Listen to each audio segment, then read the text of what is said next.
Breaking down the Vikings from the perspective of a former NFL General Manager of the Year. It's Jeff Diamond's Purple Report. Presented by your select Minnesota Buick GMC dealers. Hello, everybody. Welcome to Jeff Diamond's Purple Report, Monday edition.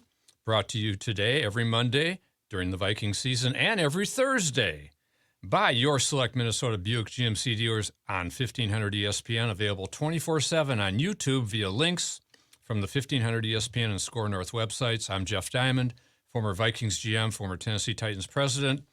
Our producer is AJ Fredrickson, does a terrific job getting everything all organized for the shows, and it's playoff week. AJ, best time of the year in the NFL. Absolutely. I can't wait. It's nice that the Vikings go out on a pretty good note, and I know we'll recap the game, but Jeff, I'm looking forward to the playoffs. Now it's, as we hear maybe some of the coaches and players talk about, every week now is a one-week season. It's win and you move on. Survive and advance. I can't wait, and I think this team is able to be pretty pesky. I know, obviously, they're 13-4 going into the playoffs, but they are a pesky team.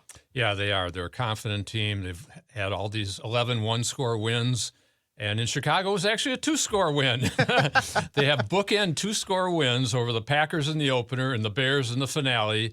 11 one-score wins in between. 13-4 is a terrific season in the NFL in any year.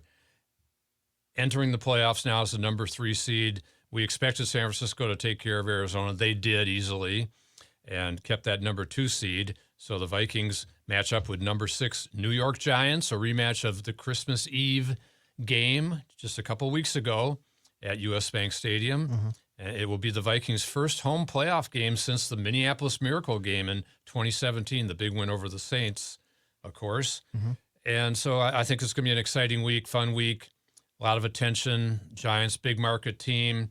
Vikings are in one of the prime spots in terms of a Sunday 3:30 start, which shows there's a lot of respect for this matchup and the fact that it was, I think, a close game last time, too, that is appealing to the networks and to the league.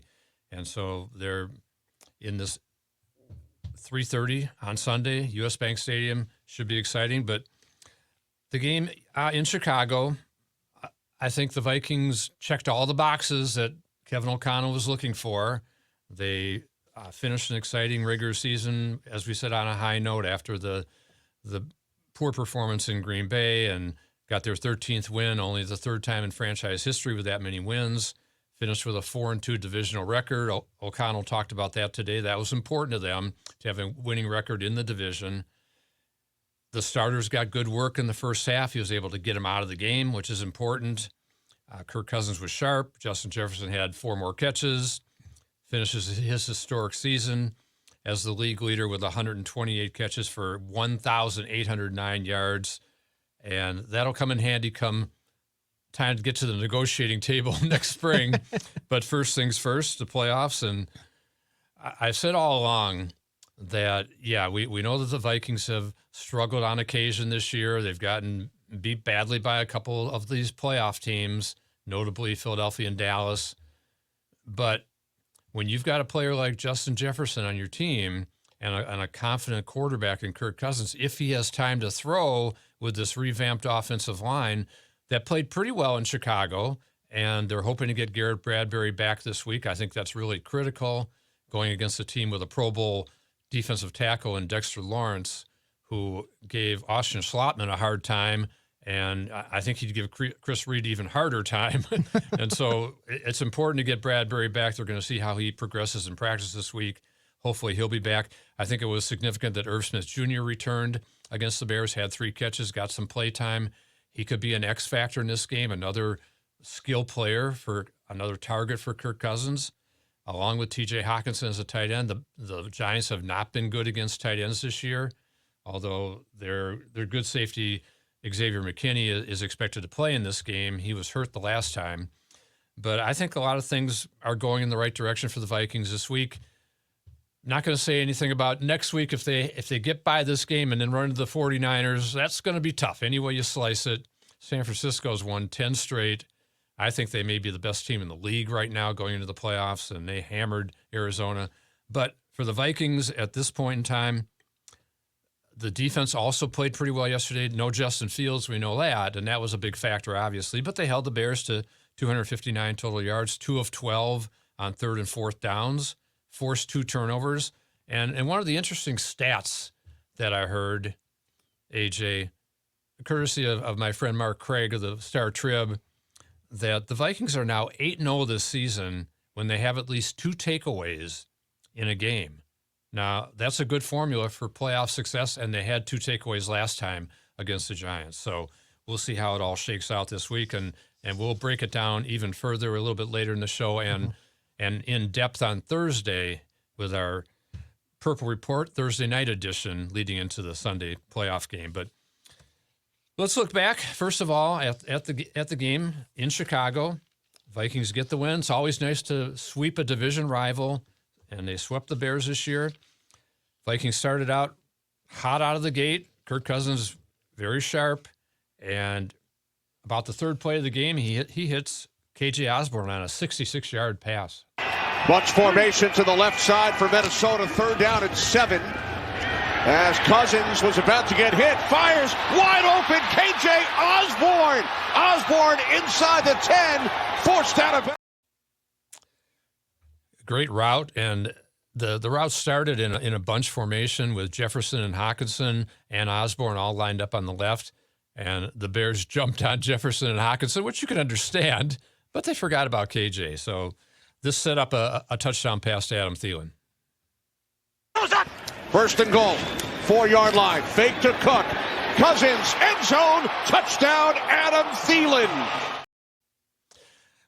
One of the things I liked in this game, AJ, and I think it's going to be really important going into the playoffs, was the Vikings' quick passing game, short passing game, some bootlegs, because let's face it, they're not going to have time with the offensive line missing Brian O'Neill, their top tackle, with Bradbury coming back from the back injury, with Ed Ingram having his struggles off and on this year.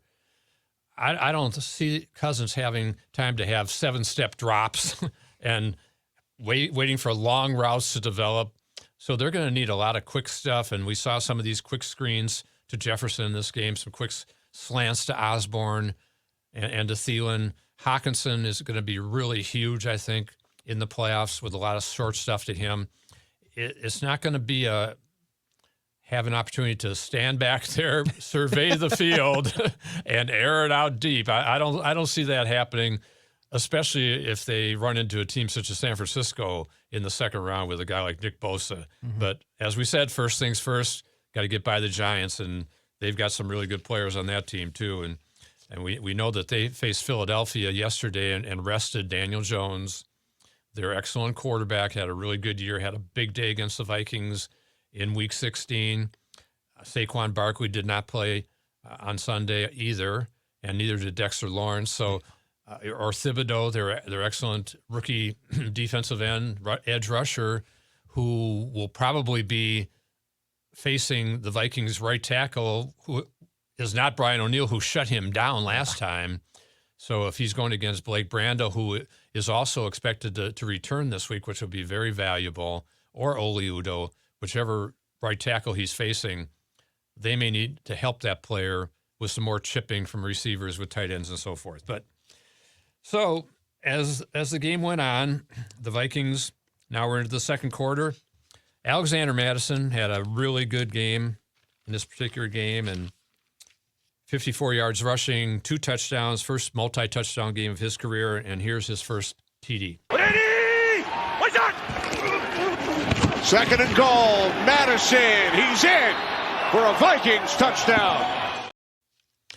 It's interesting, AJ, and you can weigh in on this. Dalvin Cook didn't have a great day. He had a fumble that killed a drive, and he was kind of held in check. He went out of the game at one point with a cut to his knee from a cleat, which we all kind of held our breath at that point and thought, why did you even play him in the first place? Yeah. And so, which I was happy that Zadarius Smith didn't play, for example, and happy that they got guys like Hunter out of there in the second half and all the starters basically. But when you look at Dalvin Cook and his production, yeah, he's a 1,000-yard rusher again this year, has had a really good year, had some big moments. But I think Alexander Mass is a very good player, very good at down by the goal line, hard runner. So we'll see if they maybe give him some more snaps in that type of situation as they go forward. So before we go into our further highlights, let's talk about our great sponsor, and that is the Select Minnesota Buick GMC dealers. It's time to visit your Select Minnesota GMC dealers and hit the turf in a truck that's designed to tackle the toughest proving grounds. That's the GMC Sierra SLE. It's bold, precise, and capable. Sierra comes standard with a 2.7-liter turbo high-output engine, delivering 310 horsepower and 430 pound-feet of torque. Or call a winning play with an available 3.0-liter Duramax turbo diesel engine with a 10-speed automatic transmission. And when it comes to comfort and refinement, climb in and discover the convenience of the standard 13.4-inch diagonal center touchscreen. And don't forget, Sierra is truly the MVP with the world's first available 6-function multi-pro tailgate. It's the new year and a great time to step up to the professional-grade season. Good luck in the playoffs to the Vikings. Test drive a new GMC Sierra SLE today. The year's best selection is available now at your Select Minnesota GMC dealers or online at TwinCitiesBuickGMC.com. So as we headed into halftime and the Vikings holding the lead, what was it halftime? 16-6. And then, but before then, before we got to halftime, Patrick Peterson had his 5th interception of the season. He's had a really good year. Boyle under pressure. Oh, boy. And this pass is picked off. Patrick Peterson, 34th interception of his career. Stepped out of bounds. And that ties his teammate, who's not playing today, Harrison Smith. They have the most interceptions among active players in the NFL, 34 apiece. I can't help but laugh when I see that replay. It was a silver platter for an interception for him. Yeah. And I think that just kind of goes to show what maybe the Bears' mindset was for Week 18, which I'm not going to fault them because the dominoes did fall in their favor. But it did. But for the Vikings, I mean, you can look at it two ways. One, it's a great way to like head into the postseason. Spirits are up. You're coming off a win where it seems like it feels like you just manhandled your opponent in the sense of it's one of the bigger margin of victories that you've had all year. But at the other side of it, it's not a competitive team. It seems like you're just kind of coasting in, and maybe you can weigh in on this too, where you don't have that full on aggressive mindset of, we just faced a really good team. We're going to take that same type of energy and we have that competitiveness level, because going from the 3-win Bears to a playoff Giants team, that's a huge step, don't you think? Yeah, it definitely is. And the Bears actually had played the Vikings tough in the first game, as we recall, a 29-22 win here at US Bank Stadium that came down to a big play by Cam Dantzler stealing the ball from the ex-Viking Smith Marset. So, but that was a different Bear team at that point. Of course, Justin Fields, I think at the time they were 2-2 or 2-3. Yeah. Had gotten off to a pretty good start, had actually beaten San Francisco in the opener, and just things have kind of fallen apart and lost a bunch of games down the stretch. And yeah, just the fact they didn't play Fields, I think sent a message that maybe we're a little more interested in getting the number 1 pick in the draft, which they were able to achieve when Houston was able to beat Indianapolis late in the ball game. And so all of a sudden the Bears have the number 1 pick. Now they're not going to pick a quarterback. They're not going to take one of these top guys, but it gives them a lot of wiggle room, shall we say, to maybe move down a little bit or take the best defensive player in the draft. And I think one of those guys we're going to see tonight, probably Georgia's nose tackle, is one of those defensive tackle, and Alabama's a great edge rusher. So the Bears will look better next year, and they've got a bunch of extra picks from making it trades for Roquan Smith and Robert Quinn, Khalil Mack. So this Bear team, I think, still has a potential to be on the upswing because of Justin Fields, too. I like him as a quarterback for the future. They need to get him more time in the pocket because he can't scramble every play. No. And please, I know the thing is they traded the 32nd overall pick, it seems like now, for Chase Claypool. How bad does that trade look? Yeah, exactly. So it's going to be a situation where the Bears are going to have to upgrade their talent, and I think that they will be able to do that. I think the whole NFC North is going to be even stronger next year. The Lions, we know, are on the come and played a great game in beating Green Bay last night. Is it fair to say, and this might be a little off topic, that based on offseason moves, the Packers, on what could happen with them, could go from where they are now to worst team in the division?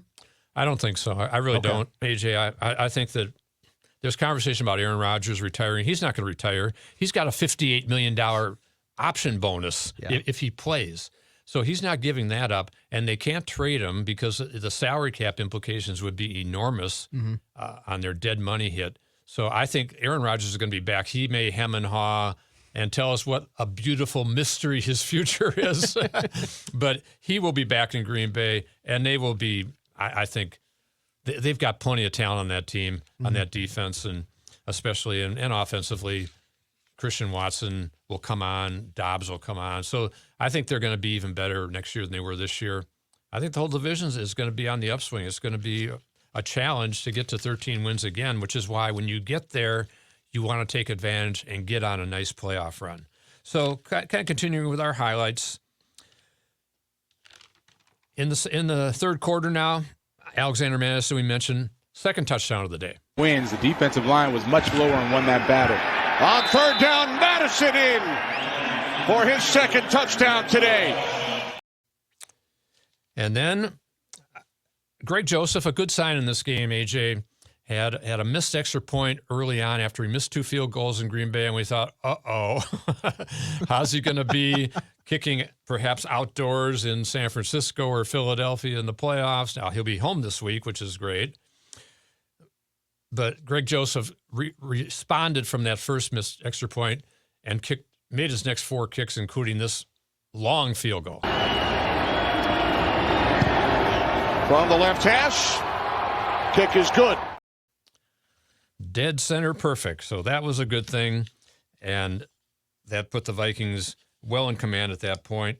The game ultimately was locked down by one of the interesting players on this team that was picked up in the offseason, Duke Shelley, a former Bear, and actually was given a game ball by Kevin O'Connell for his performance in this game, which was really nice that he did that. And so Duke Shelley, his first career interception. His position, 8-8. Going against a good Cleveland team, and they're winning that game. Boyle on fourth down, and Duke Shelley, we called it, comes up with the interception. Shelley Island. Shelley Island. Yeah. I get a little nervous about that when I think of guys like Deebo Samuel and A.J. Brown, Philadelphia, and the Giants have a couple pretty good receivers too. So he's been interesting though, because it's at times he's been a very clutch player with big plays and big pass breakups, but also we've seen that kind of why maybe the Bears let him go and why the Vikings picked him up. And it's like, you're either insanely good or we need a lot of work. So if you could average that out a little bit, that might be better. Right. Yeah. And he was picked on in that first Giants game. Yeah. All the corners, Shandon Sullivan had a rough game. Even Patrick Peterson gave up a touchdown in that game. And the 2-point conversion, which was a great play by Daniel Jones at the end after Barkley's touchdown run. Mm-hmm. But yeah, the whole corner group has to tighten up. But really, I think the key for the Vikings in the postseason is going to be the pass rush. The last time the Vikings faced the Giants, Danielle Hunter had a really big game going against Evan Neal, their right tackle, who had a bad performance yesterday against Hassan Reddick of the Eagles. And Neal is a guy that I'm sure the Giants are very concerned about this week matching up with Hunter, and I'm sure they'll try to give him help. But Zadarius Smith did not play yesterday, as we mentioned, and had a personal matter he was dealing with, so they held him out of this game, but he will be back for the playoff game, and he is really an important guy. Your best players have got to show up big time in these big games, and so Hunter, Smith, Cousins, Jefferson, Thielen, Osborne, Hawkinson, guys like Kendricks, Patrick Peterson, Dalvin Tomlinson, these are the guys that really have to step up in this game, Eric Kendricks, and have great games in these playoff games. So let's hear from the head coach, Kevin O'Connell. The goal was coming And the goal was coming into today is how many times can we stack positive plays together? And I think that's outside of some self-inflicted things, the fumble and the interception. Offensively, I thought we stacked good plays, even when there were some, exotic kind of DB pressures to, try to stop some of our run game. We were able to overcome those things. I think back to that first third down of the game to KJ. We've got TJ and Justin Jefferson on the low part of that coverage, and Kirk able to see the top shelf and attack downfield from a clean pocket. That play, regardless of when that play happens, that play's a positive play for us moving forward. So a lot of things like that, Chris, that I think are absolutely something we can, build upon, knowing what type of season it is now. Nothing else matters than our organization putting our best foot forward this week with everything we got, coaches, players, everybody who supports our team. This is we're now into what we've talked about for a while, which is one-game seasons. Nothing else matters at this point. And Patrick Peterson kind of echoed those thoughts about the playoffs coming up, and the real season starts now, he said. The coach always talks about it. Anytime we end up losing the game, we find a way to bounce back, stronger. But heading into next week, we can't have those losses. We can't lose any games because it's win to go home. So the real season starts now. That 17-week, 18-week season is pretty much makeup. Now it's time to go out, and play some complementary football, play with one another, because we have to understand everything matters. Every snap matters. Every second on the clock matters, and we have to be dialed in for 60 minutes. So we're going to hear from a couple other players, Justin Jefferson and Kirk Cousins, in a minute. But first, let's talk about our great sponsor, the Select Minnesota Buick GMC dealers. It's time to visit your Select Minnesota GMC dealers and hit the turf in a truck that's designed to tackle the toughest proving grounds. That's the GMC Sierra SLE. It's bold, precise, and capable. Sierra comes standard with a 2.7-liter turbo high-output engine, delivering 310 horsepower and 430 pound-feet of torque. Or call a winning play with an available 3.0-liter Duramax turbo diesel engine with a 10-speed automatic transmission. And when it comes to comfort and refinement, climb in and discover the convenience of the standard 13.4-inch diagonal center touchscreen. And don't forget, Sierra is truly the MVP with the world's first available 6-function multi-pro tailgate. It's the new year and a great time to step up to the professional grade season. Good luck in the playoffs to the Vikings. Test drive a new GMC Sierra SLE today. The year's best selection is available now at your Select Minnesota GMC dealers or online at TwinCitiesBuickGMC.com. So we mentioned Justin Jefferson before, league leader in catches, yards, also added 8 touchdown receptions, and he talked about his goals going into the season and how he hit one of them. But I feel like I've reached my main goal. My main goal was 1,800. Just coming off of a 1,600 last year. My main goal was 1,800. Of course, I wanted to, excel that goal and get to 2,000. But it's just another opportunity for next year, something to strive for. But as long as we're in this playoffs, as long as we keep fighting, having this extra game, it doesn't really matter. I feel like I did a lot for this team this season, doing whatever I needed to do when the ball is in the air and touch my hand. So it's disappointing individually, but there's so much more to fight for this year than that record. And JJ went on to talk about KJ Osborne, his running mate, a receiver, along with Kirk Cousins. And KJ Osborne's the kind of guy, and you hear about this, you see this every year, AJ. You see players who are a little under the radar who explode in the playoffs. And he's the kind of guy with the attention that Jefferson's going to get, and Hawkinson, and Thielen to a certain extent. KJ Osborne's the kind of guy, even though he's had some big games down the stretch, he could be a guy that could make some huge impact plays in this postseason. And thinking about his last 5 games, 30 receptions, 388 yards, and 3 touchdowns, including 5 catches for 117 yesterday. So KJ's a guy, along with JJ and that whole group of skilled players, Irv Smith Jr. back now. It's exciting. If Kirk Cousins has time to throw. That's the big if going into the playoffs. And the other if on the other side of the ball, can the Vikings pass rush get home to help protect that secondary that is still a little shaky. So those are the things that we're going to be watching closely. Let's hear from Kirk Cousins as he wraps up the regular season, thinks about the playoffs ahead. You know, I think it was a good start to the game, being able to hit that 3rd and long to KJ and then the touchdown to Adam. And, getting really, I think, only 1 punt in the game, which was good. I think if we had been better in the low red zone in the first half, I think that, the game really would have felt even stronger. I think the low red zone performance in the first half was partly what, you felt you left some stuff out there. But, great to get a lot of different guys involved. The first half, spreading it around to a few different guys, receivers-wise, and then the second half, getting a lot of other guys who haven't gotten as much opportunity in the regular season to play. It was great to see what they can do or show people what they can do. So great to get to 13 wins. I think it's only the 3rd time that's happened in Vikings history in the regular season to have 13 wins. So it's, no small thing. But, you understand now with the regular season behind us that it's really a one-game season now. And every week will be that way when you go to the playoffs. So, Kirk Cousins, I think, is part of a really interesting group of playoff quarterbacks this year. There are 6 guys, including Daniel Jones, will have his first playoff experience.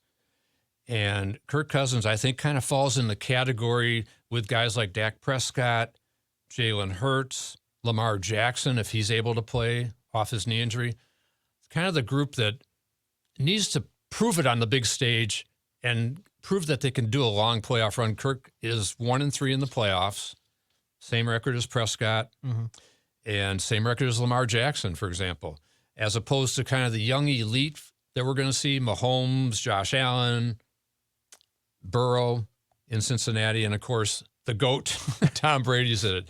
So I think this quarterback group is really interesting in the playoffs. But as we look ahead to the Giants, think about the Giants and the game. As we remember back on Christmas Eve, 27-24 Viking win, close game. Daniel Jones throws for over 300. Saquon Barkley had a big touchdown run. Kirk Cousins had 299 passing.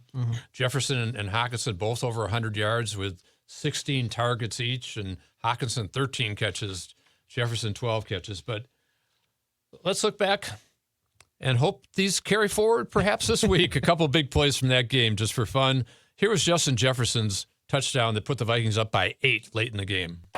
Empty set for Cousins. Looking deep over the middle, and it is, guess who? Justin Jefferson, the clutch play of the day. Oh, I hate that fake hamstring. But Kevin O'Connell talked about that was one of the best routes he's ever seen Jefferson run. He beat double coverage on that play, and that put the Vikings up 8. The Giants came back, tied the game with a 2-point conversion after Saquon Barkley's 27-yard touchdown run. And then the Vikings, with a very little time on the clock, downfield they went, set up Greg Joseph for this memorable play during the 2022 season. From 61. And he has done it again! And the Vikings do it again! That was his 5th game-winning kick of the season. And the Vikings hope there are several more coming up in the postseason.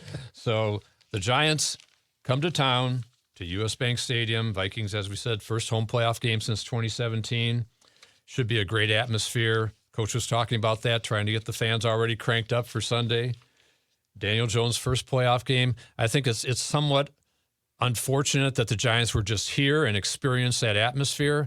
But playoff environments are even different. As we know, it'll be even more charged up. Just quickly around the league, some of the exciting things that happened on Sunday. What a moment in Buffalo. Nyheim Hines returns the opening kickoff, 96 yards for a touchdown.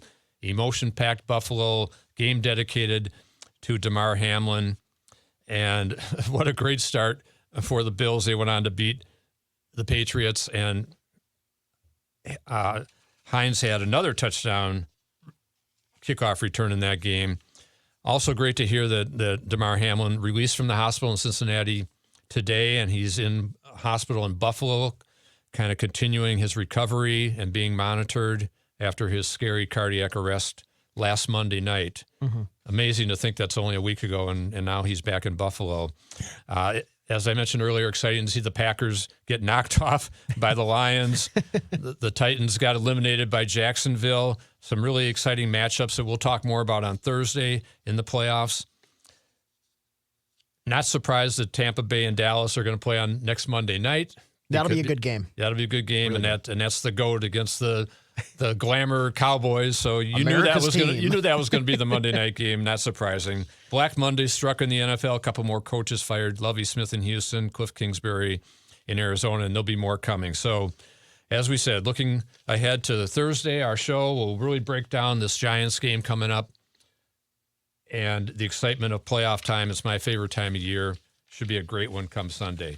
So, thanks for joining us on Jeff Diamond's Monday Purple Report, brought to you today and every Monday during the season and every Thursday by your select Minnesota Buick GMC dealers on 1500 ESPN, available 24/7 on YouTube via links from the 1500 ESPN and Score North websites. This is Jeff Diamond with AJ Fredrickson. Have a good week, everybody. We'll talk to you on Thursday.